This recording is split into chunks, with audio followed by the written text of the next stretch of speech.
Hi guys, welcome back to my channel. Today I thought it'd be very fun and very exciting to discuss one of my favorite micro-tropes.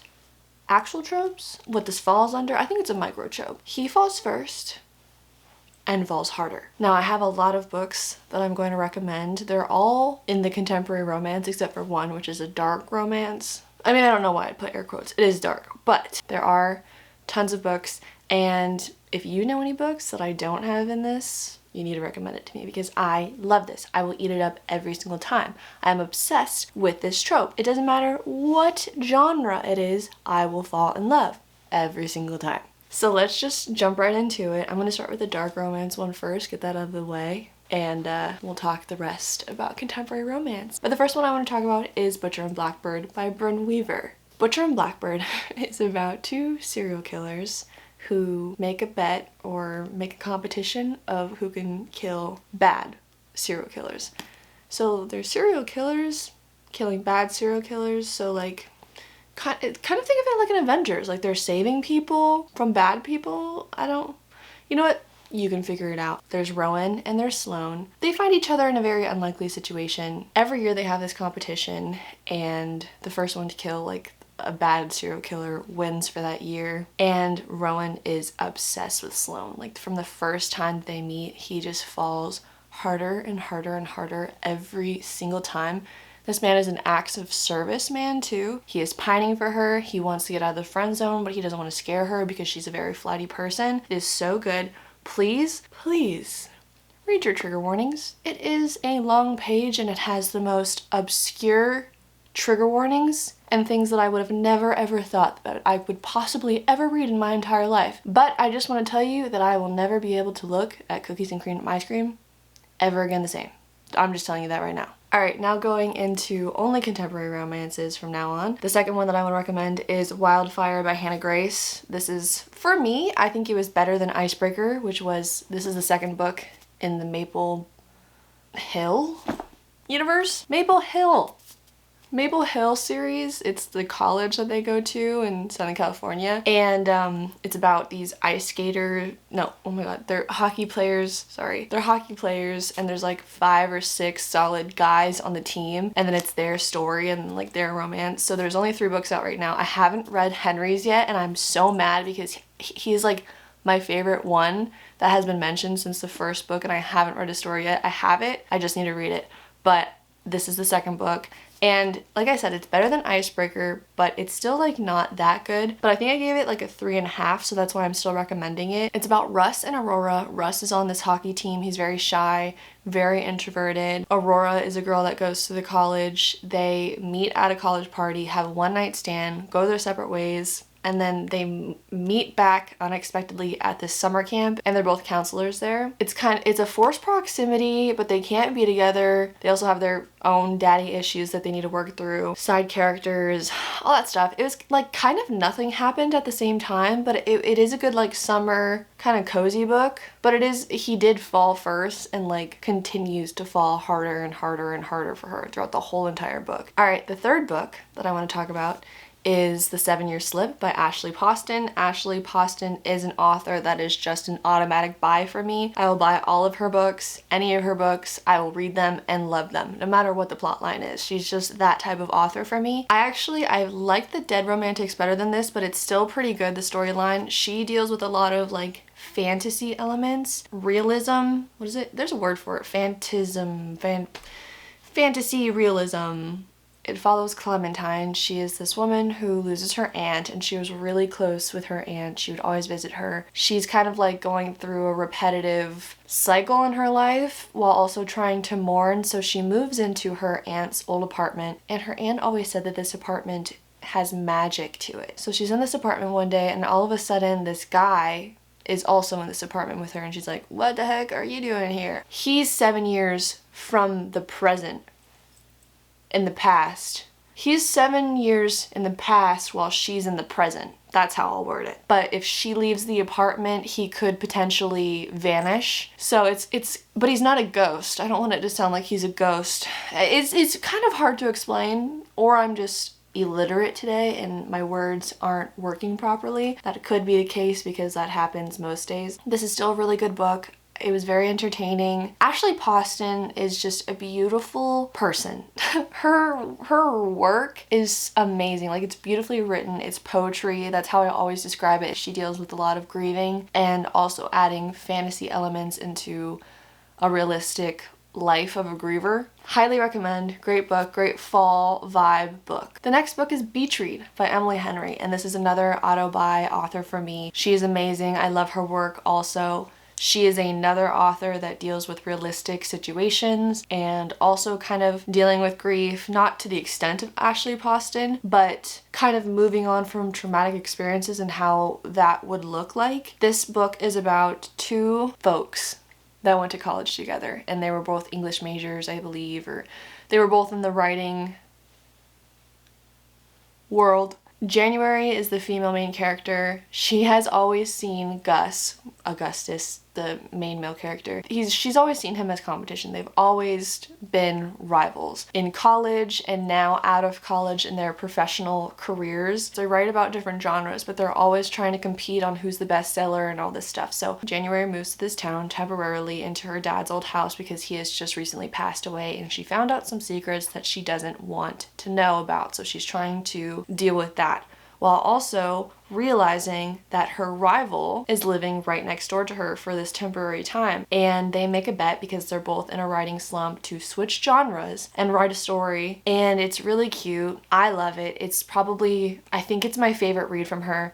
Funny Story is up there, but Beach Read I think will always be my favorite. It says Beach Read, but I also see it more as like a fall book, and I really love this book so much. It is probably in my top 5 books that I've ever read, so highly recommend. The next book that I will recommend is Powerless by Lauren Roberts. I feel like I'm recommending this book in every single book video that I make, but it fits so many categories that it just like I have to put it in here, because he falls first for her and like pines for her. His quotes in this book, I devour. This is the first book that I tabbed so many pages. I was starting my tabbing journey and I tabbed so much of this book. If you are just starting fantasy, I think this is a great fantasy book to get into. There's a lot of fantasy elements from other books that are in this, and I think it's a great start. This follows Peyton. She is on the streets, she's stealing from people, just trying to get by, and she ends up stealing from the prince of the king, and she doesn't know that. He's wandering the streets, he gets into a sticky situation. She ends up saving him. Then fast forward, they have these Hunger Game trials with people. Oh, also this kingdom that she lives in, people have powers. She doesn't have powers, and people who don't have powers are killed. So it's a hush hush. She is then thrown into these games with other teenagers to fight in this competition, and they all have powers, and so she just wants to survive. She's like, I don't really care if I win or lose. I just need to survive these games. So Peyton and Kai, which is the male main character who is obsessed with Peyton, they kind of make an unlikely alliance. Like, they say that they don't like each other, but it's obviously very apparent that they like each other. But they help each other, but then they fight and they flirt and then threaten each other with death, and then they flirt again. It's just a whole thing. I need to read Reckless. I haven't read Reckless yet. I'm surprised I haven't heard any spoilers. Like, I kind of heard one spoiler. I did hear one spoiler. I lied. I did hear one spoiler, which I'm guessing happens at the end of the book, but you know what?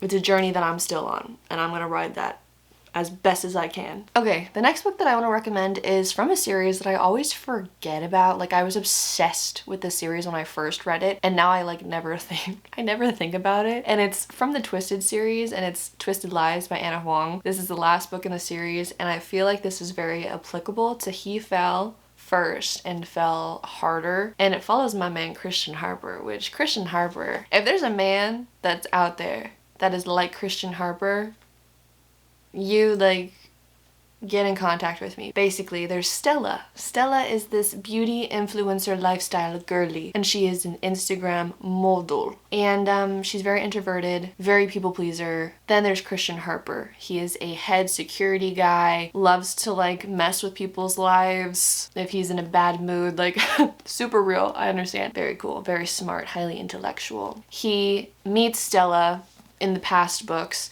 She moves into his he's also an owner of an apartment complex. Kind of important, because she moves into this apartment complex. You find out in the previous books that Stella had a stalker. In order for her to like stay living in his apartment because she can't afford it, she is gonna like fake date him for public appearances because he's tired of being like the single bachelor and like having to take multiple women to these extravagant events. I mean, I volunteer as tribute, but it's okay. Him and Stella fake date and she posts him on Instagram. He takes her to these events, all that jazz. Well, the stalker comes back and is really scaring Stella, so she ends up moving into Christian's apartment, and then you got forced proximity, you got some tension, he wants her but can't have her, is a whole thing. Like, I feel like this series could be a standalone. Like, a lot of people don't like Twisted Love. I wasn't the biggest fan of it after reading the rest of the series. This is definitely my favorite because it wraps up perfectly. I was intrigued with Stella and her stalker and like all of that. At first when I heard a story I was like, an influencer? I really don't care about reading about an influencer. But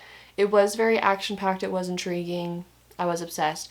And he is obsessed with her, like, love a loyal, obsessive man. These next two books are from the same author, so I thought I would bunch them together. The first one is Yours Truly by Abby Jimenez, and at first when I read this book, I was not a fan of it. I put it on pause like halfway through because I just could not stand the female main character. She was very rude to him in the first encounter and did not like the way that she just approached that whole situation. After finishing the first half and then getting to the second half, it got way better, and I actually really love this book. This book follows Brianna and Jacob. They're both doctors in this hospital. He is new, Jacob is new. He transferred from another hospital and he has like social anxiety, very introverted guy, does not know how to socialize properly. Before he goes to places, he has to like, if it's a restaurant, he has to look up the menu beforehand. They get off on a wrong foot. Brianna kind of like attacks him for something that he said, very like miscommunication. He writes her a letter basically apologizing for making her upset, like that wasn't what his goal was and all that. So they go back and forth and write these letters to one another. He does something nice for Brianna.